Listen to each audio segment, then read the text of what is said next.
Hey everyone, welcome back for another deep dive. Always excited for these. Me too. And today we're going to be looking at Constance Wu Yeah.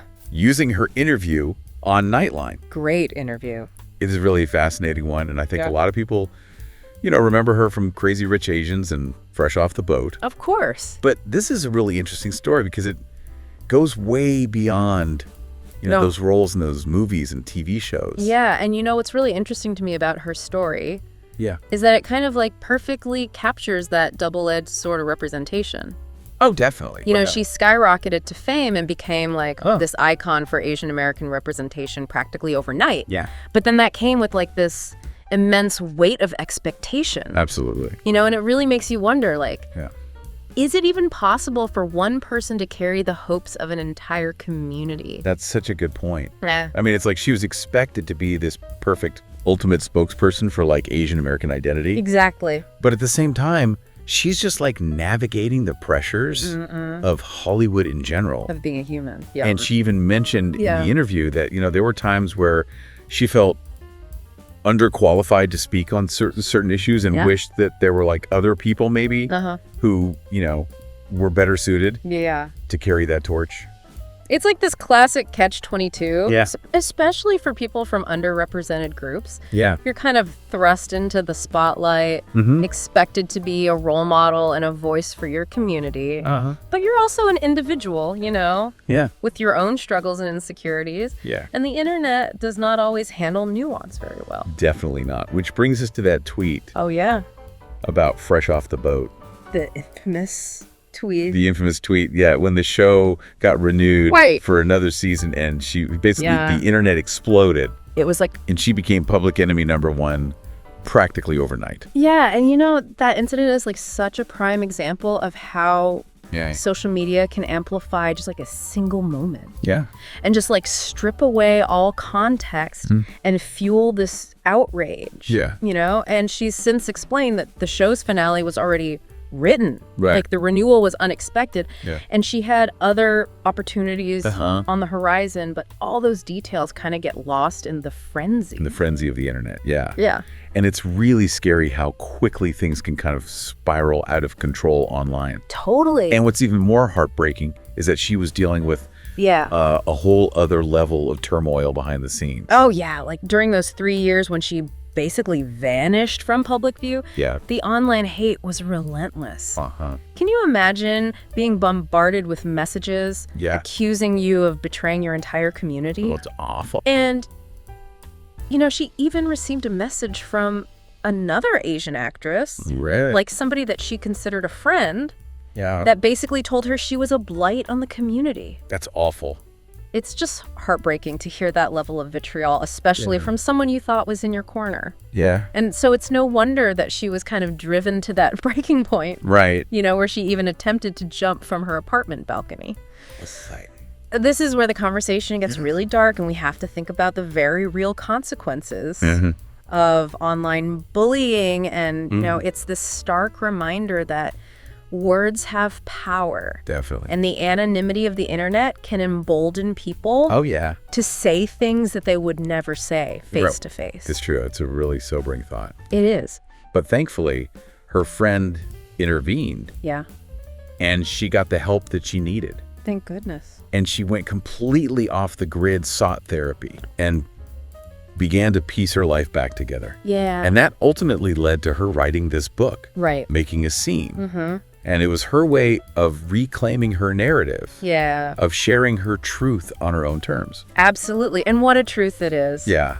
In the book, she goes beyond that fresh off the boat fallout and reveals all these layers of trauma she'd never spoken about publicly before. Right. And one of the most shocking revelations is this allegation of sexual harassment and intimidation by a producer on the show. It's such a jarring contrast. I know. On the surface, you have this groundbreaking sitcom that's celebrating Asian American culture. Right. And then behind the scenes, you have this horrific abuse of power. It just highlights those complexities of power dynamics in Hollywood, especially for women of color. Right. Constance was caught in this terrible bind. She wanted to expose the producer's behavior. Yeah. But she worried that it would damage the show, which held so much significance for the Asian American community. It must have felt like an impossible choice. Yeah. Speak up and risk jeopardizing, this major step forward for representation, or stay silent. Yeah. And endure the abuse. It's just heartbreaking illustration of how power can be used to silence victims. Definitely. Forcing them to choose between their well-being and the perceived greater good. Yeah. And the details of the harassment that she describes are really disturbing. They are. I mean, she talks about him sending her like unwanted, inappropriate selfies late at night, touching her leg, grazing her crotch. Awful. In ways that made her feel uncomfortable and making just demeaning comments about her appearance and it's so gross. Desirability. Yeah. And then what's even more insidious is that when she confronted him, he basically gaslighted her.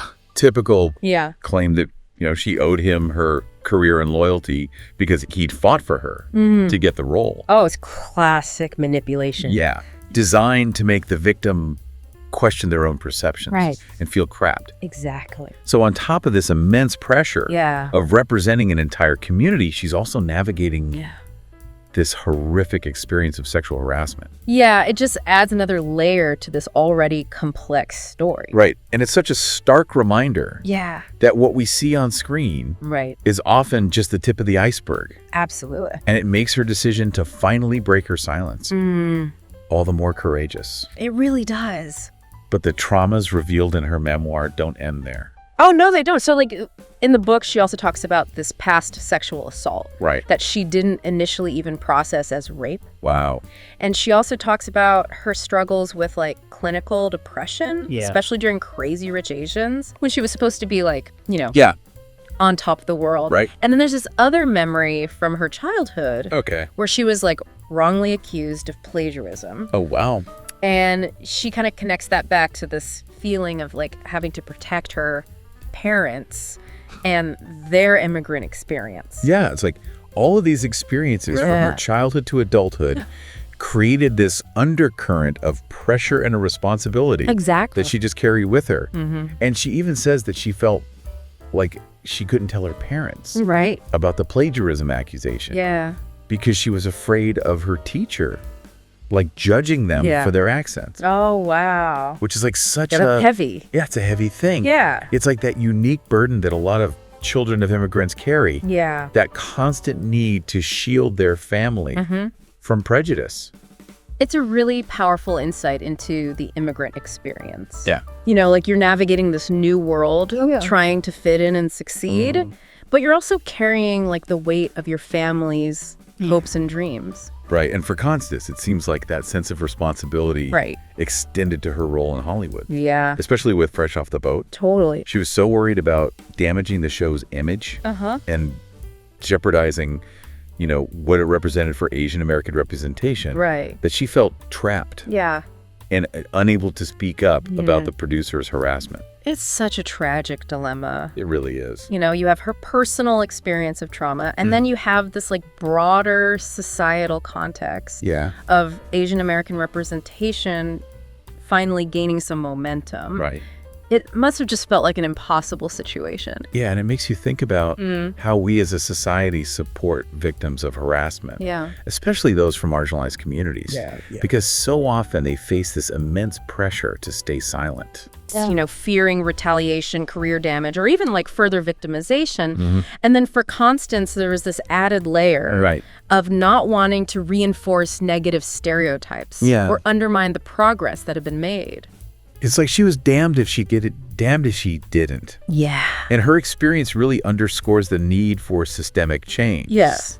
For creating environments where people feel safe. Yes. To come forward and speak up without fear of retribution. Absolutely. We need to shift the focus. Yeah. From silencing victims to holding perpetrators accountable. 100%. Yeah. And her story also kind of brings up this whole conversation about cancel culture.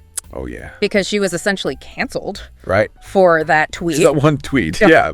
Judged and condemned without anyone even knowing what she was going through. Totally. And it really makes you question this rush to judgment that has become so prevalent online, especially online. Yeah, it's so easy to do that. But it's also like what's really inspiring about Constance's story is her willingness to acknowledge her mistakes and to grow from that experience. Right. And that's like such a powerful counterpoint It is. to cancel culture, which can be so unforgiving. Yeah. And I think it reminds us that, people are capable of change. Right.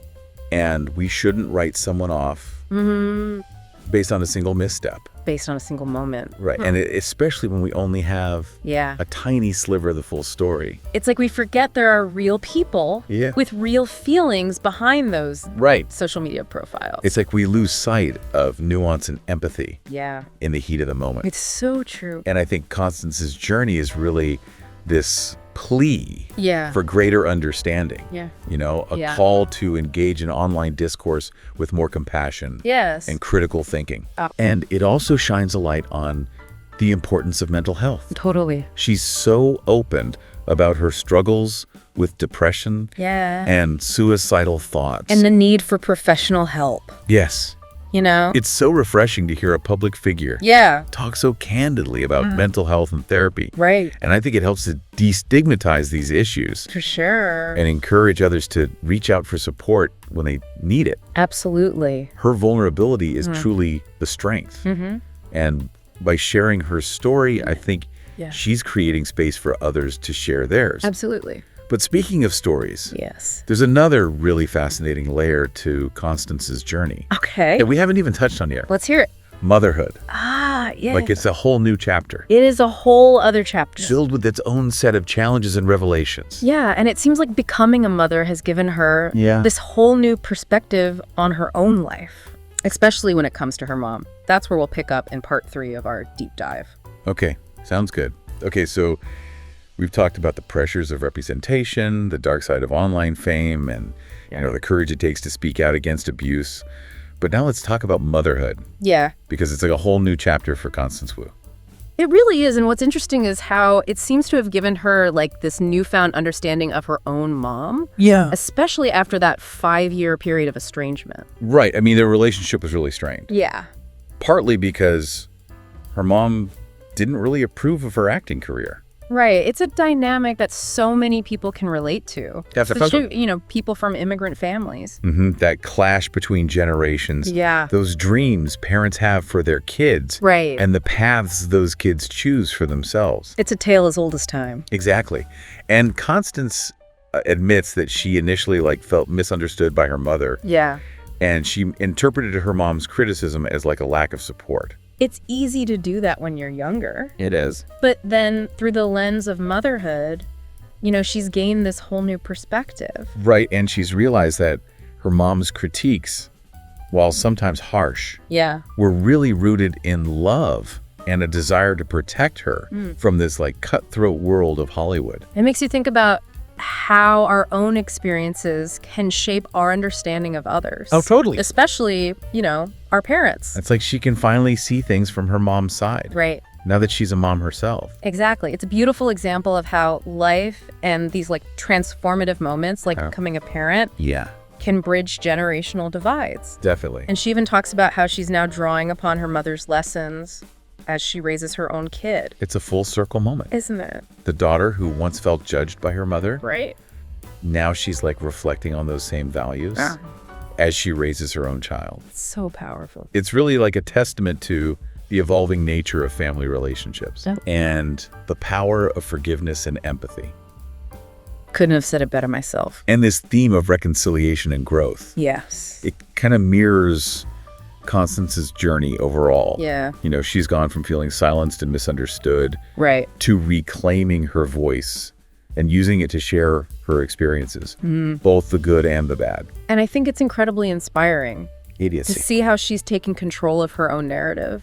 Yeah, she refuses to be defined by, those events that have shaped her. Her story reminds us that, we're all these multifaceted beings capable of great strength and vulnerability. Right. And it really encourages us to look beyond those surface judgments. Yes. And recognize the shared humanity that connects us all. So well said. and her willingness to be so open and honest about her struggles, it just makes her story so much more powerful. It does. Whether it's mental health challenges or, navigating the complexities of family dynamics. Right. It's a reminder that none of us are alone in our struggles, and that seeking help and connecting with others is so essential. Definitely. Especially when you're facing difficult times. Well said. So, as we wrap up this deep dive yeah, into Constance Wu's extraordinary journey, what final thought would you leave with our listeners today? I think her story challenges us to approach the world with more empathy and understanding. Okay. To remember that everyone has a story worth listening to, and that those stories, with all their, complexities and contradictions, they really enrich our understanding of ourselves and the world around us. Beautifully said. It's a reminder that true strength lies in vulnerability, in owning our experiences and using our voices to connect with others and inspire change. Absolutely. Well, that brings us to the end of our deep dive into Constance Wu's story. Wow, what a journey. If you want to explore further, we highly recommend checking out her memoir, Making a Scene, or watching her full interview on Nightline. Great interview.